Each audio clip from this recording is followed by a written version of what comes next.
benim gibi insanları örnek almayın. Bir şekilde bir biçimde kendini tanıtmış veya kendini gerçekleştirmiş olan insanlara baktığınızda ya buraya nasıl geleceğiz falan diyenlerle karşılaşıyorum. Daha ileri gitmek zorundasın abi. Yapabilirsin. Sadece adım atmak, hareket etmek. Bakalım nereye gideceğim. Bugün disiplin ve motivasyon konuşmak istiyoruz abi. Bunu dünyanın en disiplinli ve en motive insanıyla konuştuğunuzu düşünüyorsunuz diye düşünüyorum. Şimdi önce şu motivasyon kavramından bir minik girmek istiyorum konuya. Ben motivasyon denen şeyi çok anlamıyorum aslında. Çünkü hani benim bir şey yapmaya başladığım zamanlarda motivasyon sözcüğü yoktu. Hani 90'larda ve 2000'lerin başında özellikle ben böyle bir şeyler için çabalarken hiç aklımda acaba motive olabiliyor muyum falan filan diye bir soru yoktu. Bende şu vardı, yani bir şey yapmam gerekiyorsa yaparım. Yapmam gerekiyorsa yapmalıyım. Bize bu öğretildi çünkü. Sonra 2000'lerin ardından galiba bu işte çeşitli eğitimler, seminerler falan filan satanların itelemesiyle motivasyon denen kavram ortaya çıktı işte. Bir şey yapmak istiyorsunuz ama motive olamıyor musunuz? Bana gelin. Hafta sonu 8 saatlik eğitimimi alın. Sadece 15.000 TL. Zirveye doğru sonsuz yol şirketi tüm haklarını gizli tutar. Bununla beraber insanlar galiba bir şey yapmak istemekle yapmak arasında böyle bir ara evre geliştirdi. Oysa yani motivasyon dediğin şey bir şey yapmak istemek ve yapmak arasında duran bir şey. Harekete geçme anı aslında. Bu motivasyon denen şeyi biraz kafamızdan çıkartmakta fayda var. Yapmak istiyorsan harekete geçmeli ve yapmalısın. Bu kadar. Yapmıyorsan da yapmadığın için ağlamazsın. Ha, ağlıyorsan bir sorun var demektir yani. Hani o zaman çok kritik şeyleri atlamışsın demek ki. Motivasyonla ilgili çok kafa yoran bir insan olmadım hiçbir zaman. Bunu çok da vakit kaybı olarak görüyorum açıkçası. Ben bir şey yapmak istediğim zaman büyük bir hevesle hemen onu öğrenmeye başlıyorum. Şimdi burada aslında bence üzerinde durulması gereken şey, bir şey yapmak için önce o yapmak istediğiniz şeyle ilgili bilgiyi edinme zorunluluğu. Şimdi motivasyonu yüksek olarak anılan insanlar görüyorum. Bir şey yapmaya çalışıyorlar. Yapmaya çalıştıkları şeyle ilgili hiçbir şey bilmiyorlar. Ve o bilgiyi edinmeden yapmaya çabalama durumu var. Şimdi burada ben bir sorun görüyorum. Bu da yine böyle bizim milletimizde kolay yollar sevilir ya hani bir. Ve kolay yol pazarlayan insanlar var. Özellikle sosyal medya ile beraber kolay yolu satarak bir şekilde gelir sağlamaya çalışan, kolay kazanç peşinde koşan hin insanlar var. Ne yazık ki. Ama bu her yerde vardır. Her toplumda, her sektörde vardır. Yani zor bir yolu sana çok daha kolay yürüteceğini söyleyerek senden bir şey talep eder. Bunlar da dertlerini şöyle bağlıyorlar. İşi yaparak öğren. İş yaparak öğrenilmez. Profesyonel hayatta öyle bir şey yoktur. İşi yaparken, öğrenirken ortaya çıkarttığın kötü içerik, kötü iş neyse artık arkanda kalacak. Gelecekte seninle birlikte anılacak. Şimdi bu iyi bir fikir değil. Bence değil. Yani benim hareket biçimim bu değil en azından. Ama en mükemmele geldiğinde mi yapmalıyız bir şeyleri? Yani olabilecek en iyi seviyeye geldiğinde mi yapmalıyız? Yo, ben şunu yapıyorum. Bir işle ilgili bir birim zaman veriyorum kendime. Bunu vermeye nasıl başladım? İşte o en mükemmele ulaşmaya çabalarken yıllarımı harcadım ve olmayacağını gördüm. Olamayacağımı gördüm. Yenilmeyi kabul ettim abi. Aslında olay o. Yüksek bir motivasyonla harekete geçiyorsun. Yüksek bir isteğin var. Bilgi de toplamışsın. Hani diyorsun ki evet, ben bu işi yapmak için öğrenmem gereken şeylerin çoğunu öğrendim. Artık yapabilirim falan. Fakat yaparken öğrenmeye devam ediyorsun. Yaparken algın genişliyor. Vizyonun genişliyor diyeyim. Burada bir sıkıntı doğuyor. Ben mesela albümü yaparken bunu çok yaşadım. Çok istekli bir şekilde girdim. Bir sürü sorunla karşılaştım. O sorunlarla boğuştum. İnsanlar beni aldattı. Beni yanlış hayallere sürüklediler. Sonra oralardan vazgeçtim. Çok zaman kaybettim. Beni dolandıran insanlarla da denk geldim. Umudumun kırıldığı da oldu. Ya ben bu işi yapmasam daha mı iyi acaba dediğim zamanlar da oldu. Sonra artık böyle bir son noktaya geldik. Yani evet, oluyor o iş.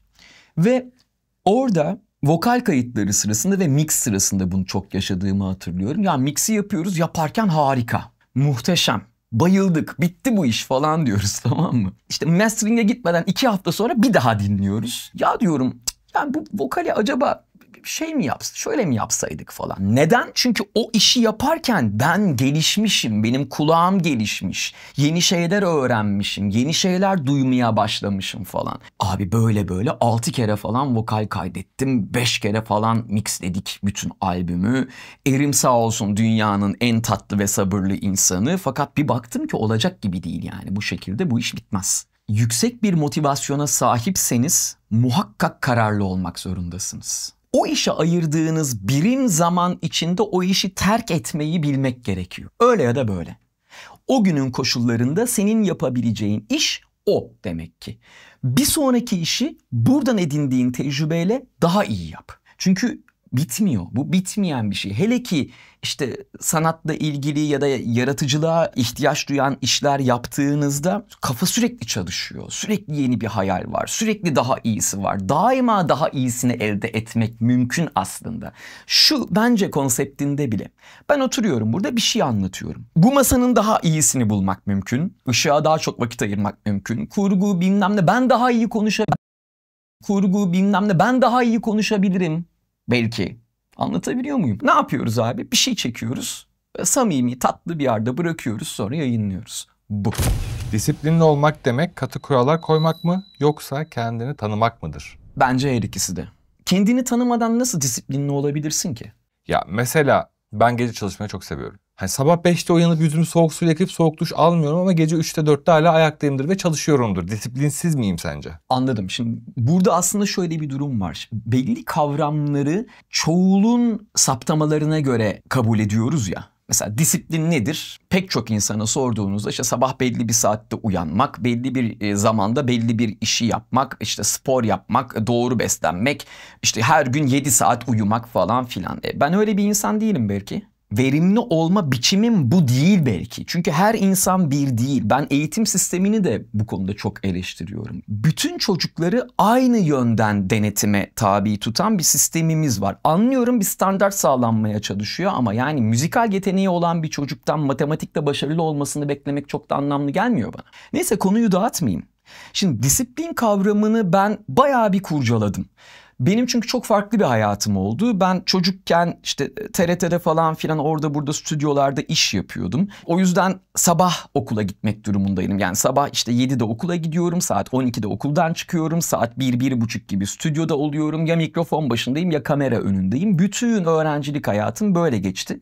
O stüdyo kısmı da gece 2'de falan bitiyor. Gece 2-3 gibi evde oluyorum, uyuyorum. Sabah 6'da kalkıyorum, hazırlanıp yine okula gidiyorum. Okulda genelde sırada uyuyorum. Niye? Çünkü çok az uyumuşum yani. Bakınca pek çok öğretmenim için ben son derece disiplinsiz bir öğrenciyim. İşte derslerde uyuyor falan filan ama benim de başka yönlerden artılarım vardı. Yani mesela ben kitabın sayfalarını çevire bu şekil ezberliye sınavlara girebiliyordum. Beni kurtaran bu oldu açıkçası. Bu arada şunu da söyleyeyim, yani bunun zekayla falanla filanla ilgisi yok. Her insanın algısı bir çalışmıyor işte yani. Bazısı mesela sözel olarak daha kolay alıyor bir şeyleri. Ya da yazıyı mesela ben çok çabuk anlarım. Ama önüme sayılarla dolu bir kağıt koy, aptallaşırım.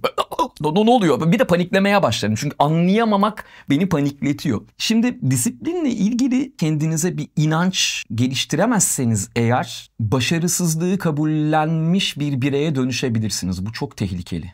Ben yapamam zaten. Ben başaramam zaten. Ben abi çalışamam zaten. Ben onu öğrenemem zaten falan diyen çok insan var. Yayınlara falan gelen arkadaşlar da var.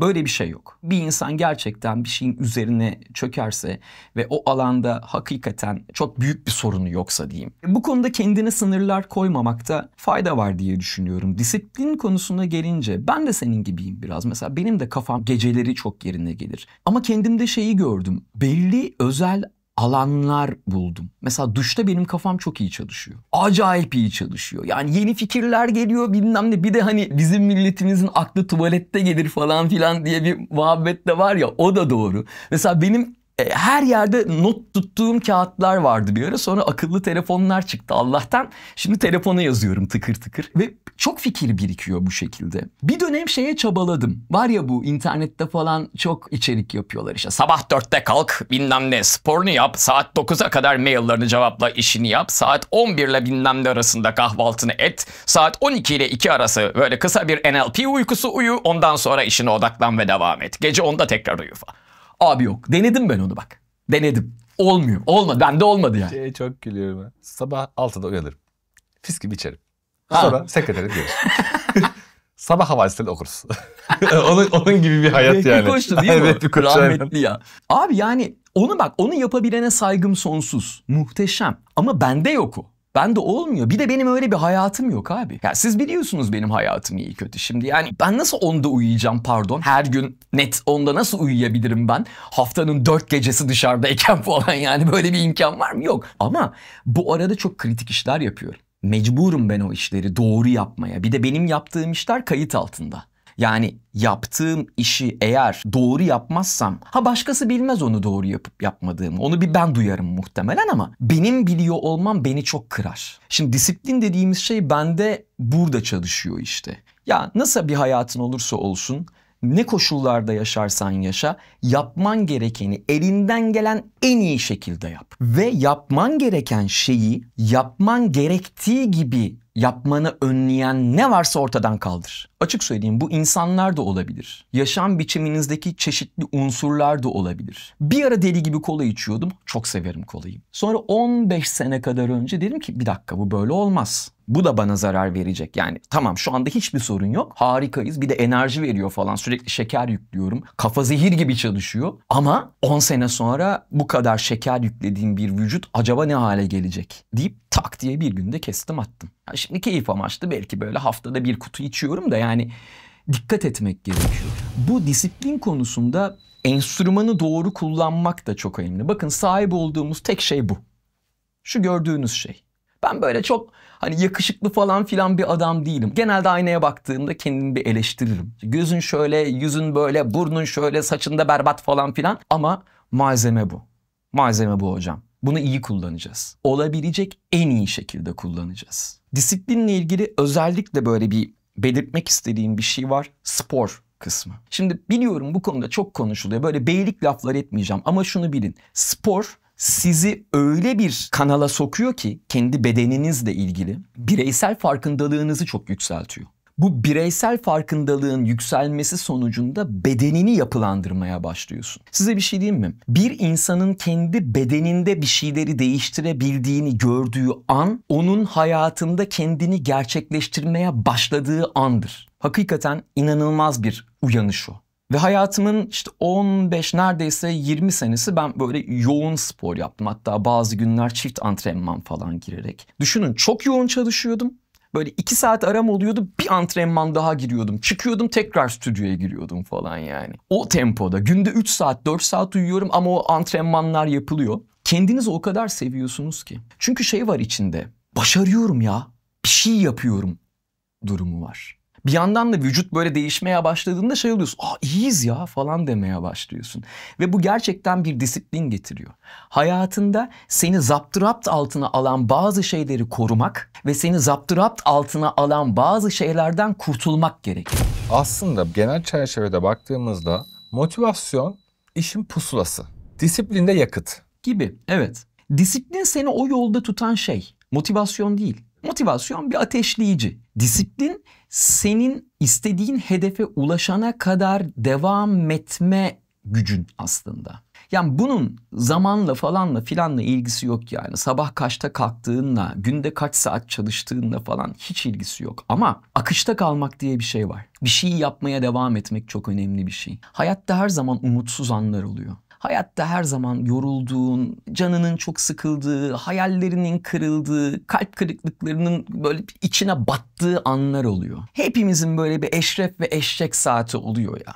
Yani gecenin bir saatinde ya ben bu geceyi geçiremeyeceğim galiba, bu sabahı göremeyebilirim dediğiniz zamanlar olacak. En sağlıklı insanda bile olabiliyor bu. İşte sabah kalkıp o işi yapmaya devam etmek gerekiyor. Akışta kalmak böyle bir şey. Bu içinde senin çalışan bir parçacık, bir makine bu. Sürekli senden bir talebi olmalı. Bugün ne yaptın? Yarın ne yapacaksın? Düşün, daha iyi ne yapabilirsin? Biz şuna alıştırılıyoruz hep, farkında mısınız? Yaptığımız şeyden başka hiçbir şey yapmamıza gerek olmadığı yolunda bir hava var. Dikkatinizi çekiyor mu? Son güncelde çok bu. Yani mesela bana şey çok yazılıyor. X'te çok yazılıyor. Ben toplumsal olaylar hakkında özellikle bir tepki verdiğimde kesinlikle böyle kendini bilmezin teki geliyor şey yazıyor. Sen dublajını yap, karışma bu işlere falan. Bir dakika. Ben bir insanım. Ben bu toplumun bir bireyiyim. Ben bu toplumun içinde yaşıyorum. Belli bir tecrübem, deneyimim var. Belli bir bilgi birikimim var. Benim bir fikrim var. Ben bu fikrimi ortaya koyuyorum ve ifade özgürlüğü diye de bir şey var. Biz birbirimizi çok itip kakıyoruz bu anlamda. Senin işin mi hocam falan. Benim işim abi. Senin de işin. Hepimizin işi. Sadece gitar çalan birine sen ne şarkı yazıyorsun kardeşim, gitarını çal, ne güzel çalıyorsun işte dediğinde müzik anlamında çok önemli birini kaybediyor olabiliriz. Biz birbirimizi çok iteliyoruz bu konuda. Kendi sınırlarımız içinde kalma konusunda birbirimize çok gardiyanlık ediyoruz. Dolayısıyla ben şeye çok çabalıyorum. Mesela birkaç ay önce topraksız tarıma girdim. Vallahi bak. Çok sevimli olmadı ya. Gerçekten çok hoşuma gidiyor benim o marullar. Evet abi. Evde böyle tere, marul, roka falan yetiştiriyorum ya. Çok hoşuma gidiyor. Çünkü yeni bir şey öğreniyorum. Mesela tarım denen şeyin tamamen kimya ile ilgili bir şey olduğunu öğrendim. Artık tükettiğim bir besini çok daha bilinçli tüketiyorum. Bunu öğrendim, öğreniyorum. Bir şey üretmenin ne kadar zor olduğunu öğrendim. O topraktan eliyle o marulu kopartan insanın ne kadar büyük bir emek verdiğini öğrendim. Şimdi her bir yaprağı benim için çok kıymetli. Bu hayata bir şey katıyor. Yeni şeyler yapma konusunda biraz meraklı olmak gerekiyor sanki. Bunu da içine yerleştirmek lazım. Yani o disiplinin bir parçası da bence merak etmek olmalı. Denemek, denemekten çekinmemek. İlk videoda söylemiştim galiba. Bir şey denediğin sürece başarısız sayılmazsın. Deniyor olursun. Aslında bunu biraz alışkanlığa dönüştürmekte fayda var. Çünkü hepimizde şöyle günler oluyor. O gün uyanıyorsun, hiçbir şey yapmak istemiyorsun. Evet, buna çok katılıyorum. İnsanın doğasında var. Ama şu da çok oluyor. Bir şekilde ya 5 dakikada olsa 10 dakikada olsa oturayım dedikten sonra 2 saat meşgul olduğun oluyor işte ve o üzerindeki bütün o vicdan duygusu falan, hani ulan hiçbir şey yapmadım bok gibi bir insanın falan duygusunu direkt atmış oluyorsun. Çünkü işinle meşgul olmuş oluyorsun. Evet. Aslında bunu birazcık alışkanlığa dönüştürmek gerekiyor diye düşünüyorum. Evet, burada şöyle bir şey de var. Ben mesela çok rahatsız olurum. Yapmam gereken bir şey olduğunda kafamda sürekli o döner. Ve beni bir türlü rahat bırakmaz o. Mesela şu anda şurada bir yerde şey dönüyor. Bir marka için bir video yaptım. Videoya minik bir revizyon geldi. Böyle 30 saniyelik bir revizyon aslında. Ben onu oturacağım 30 saniyede yapacağım, çıkacağım yani, bu kadar. Ama 2 gündür bir fırsat olmadı. O makinenin başına oturamadım bir türlü. Başka makinelerin başına oturduğum için kaldı o. Kimse beni sıkıştırmıyor hadi bunu yap falan filan diye. Çünkü daha vakti var yani. Ama şurada dönüyor. Ya o vardı, onu yapmadık. Niye yapmadık? Onu hemen yapalım. Yapalım da rahatlayalım. Bu güdü beni bir yandan çok rahatsız ediyor. Yani bir şey yapmam gerektiğinde sürekli ona takılı kalıyor olmak. Hiç eğlenemem falan ben çünkü. Yani gece bir yere giderim, orada da onu düşünürüm. Ya onu yapmadık ya, keşke yapsaydık, şimdi buradayız ama neyse falan filan diye. Burada yakınınızdaki insanların sizi anlıyor olması çok önemli bir şey. Yani bu ilişkileri mesela çok zora sokan bir şey. Bana bir şey anlatıyor mesela. İlk 2-3 cümle çok net. İlk 2-3 cümle varım, tamam mı? Oradayım yani. Evet.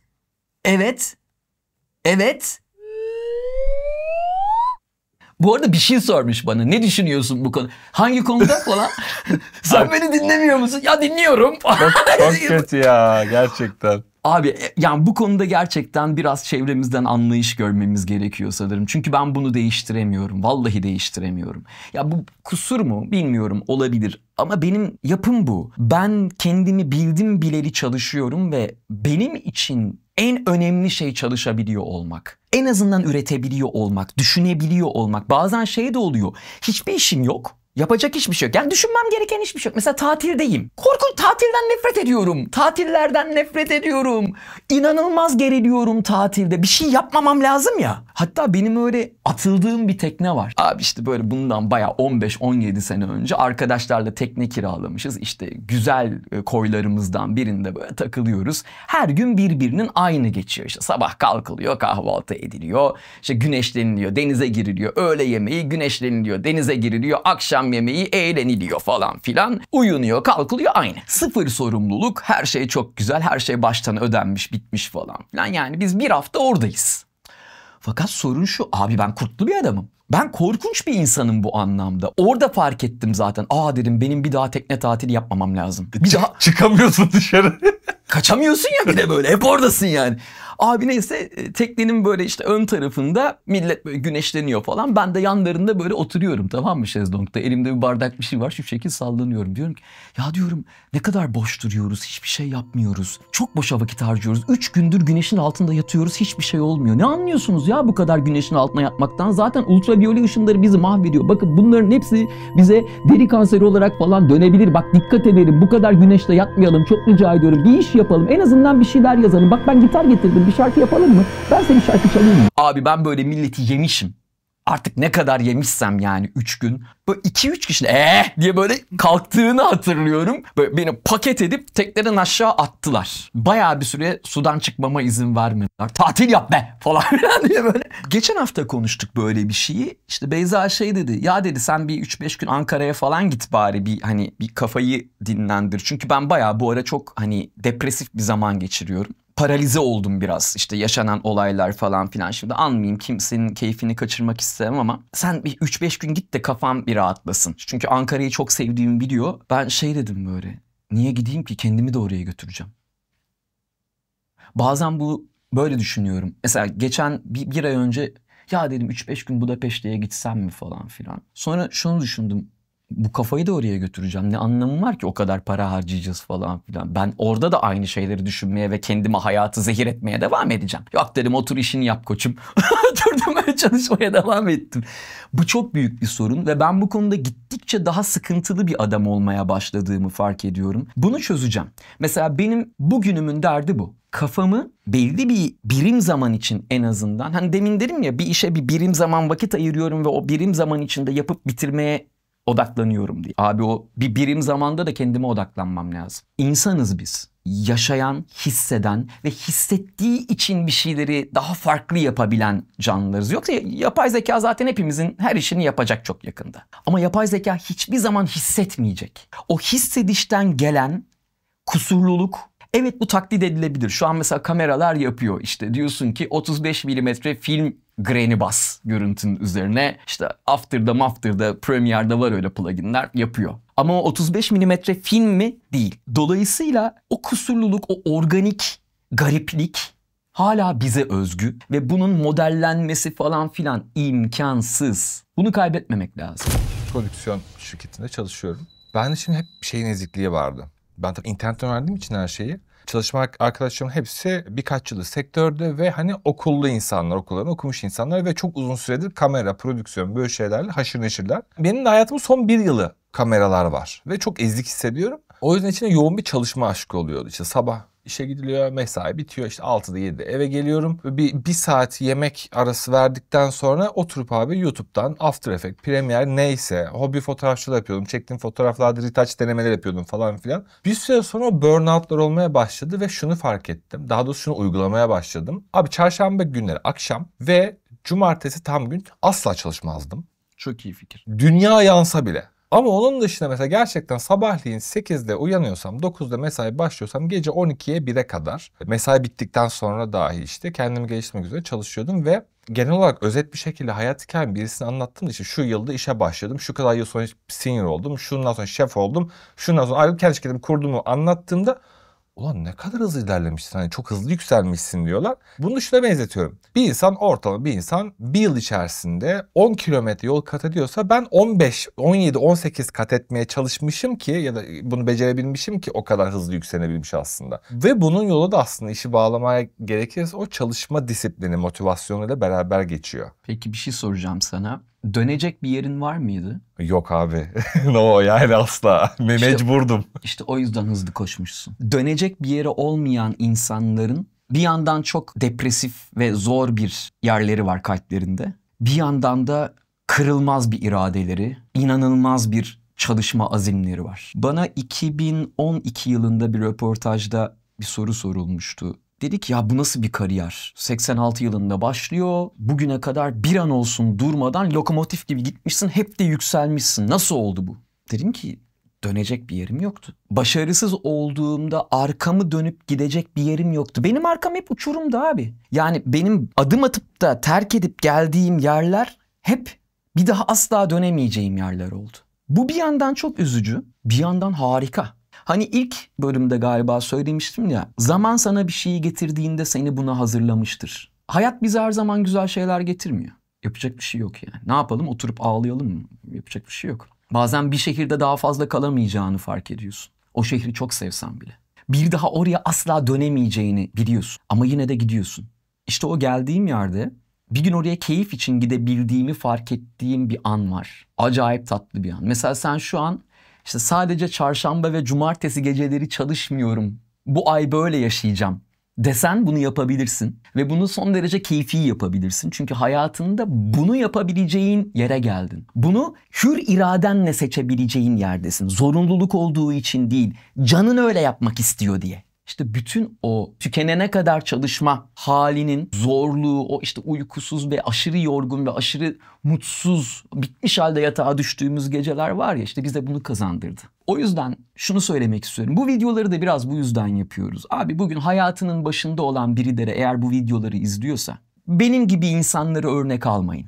Işık altında duran insanlar, başarılı olan insanlar, bir şekilde bir biçimde kendini tanıtmış veya kendini gerçekleştirmiş olan insanlara baktığınızda ya buraya nasıl geleceğiz falan diyenlerle karşılaşıyorum. Daha ileri gitmek zorundasın abi. Benden daha iyi olman lazım. Yapabilirsin de üstelik. Çünkü ben o kadar çok hata yaptım ki yani buraya gelene kadar. Yapabilirsin. Sadece adım atmak, hareket etmek, attığın adımı tekrar atmak. Hani akışta kalmak dedim ya demin. Yürümek öyle bir şey. Yürümek bir akıştır. Bir ayağını koyarsın, öteki ayağını onun önüne koyarsın. Sonra tekrar edersin bunu. Al yürüyorsun işte. Bakalım nereye gideceğim. Ben bazen hiçbir fikrim olmadığında, son derece böyle karanlıkta hissettiğimde evden çıkarım yürürüm. Mesela 2012 yılında benim öyle bir 10 ayım var. 10 ay yürüdüm abi. Günde böyle 30 bin, 40 bin adım atıyorum yani. Öyle yürüyorum. Ne bileyim Cihangir'den çıkıyorum, Sarıyer'de duruyorum. Böyle daha doğrusu orada farkına varıyorum. Ha ben Sarıyer'e gelmişim falan diyorum böyle. Ama yürürken düşünüyorsun, üretiyorsun. Yürümek çok iyi bir şey bu anlamda. Tavsiye ederim. Neyse çok gevezelik ettim, çok konuştum. Bugün yine motivasyon ve disiplin diye girip konuyla ilgisi olmayan veya konuyla ilgisizmiş gibi görünen sayısız şeyden de bahsederek videoyu bence yavaş yavaş toparlayalım. Artık buradan kurguyu yapan arkadaşımıza bayağı iş çıkmış oldu. Kusura bakmasın. Değerli arkadaşlar, bu videoların amacı sizi gülümsetmektir. Ben hayatta işte buraya gelene kadar edinmiş olduğum tecrübeyi mümkün olduğu kadar sizinle paylaşmaya gayret eden, sizinle böyle dertleşmeye, konuşmaya çalışan bir insanım sadece. Çok da ciddiye almayın ama bazen ciddiye alsanız iyi olabilir belki, bir düşünün. Bana ayırdığınız zamanın hakkını vermeye çalıştım. Umarım başarabilmişimdir. Bir gün beni hatırlarsanız gülümseyin. Bir dakika, gülerek, çok gülerek demeyeyim dur. Başı sonu kötü böyle, oluyor. Böyle siyah gömleği çıkartınca ciddiyetimizi bir minik kaybettik değil mi ya? Öyle bir şey oldu. Yok ya. Yaz geldi abi. Yaz geldi. Aynen, yaz geldi ve benim bitmeyen bahar alerjim yaza doğru taşmakta şu an yani. Sorma ya. Çok zor, çok zorlanıyorum. İlaç falan hiçbir şey kâr etmiyor. Her şeyi denedim abi. Hiçbir işe yaramıyor. Yani yarıyor evet ama beni kurtarmıyor. Efendim hoş geldiniz. Süleyman Bey nasılsınız efendim? İyiyim abi sağ ol. Sen nasılsın? İyiyim sağ ol. Bu sefer ilk ben sormuş oldum. Eyvallah sağ ol. Teveccühünüz.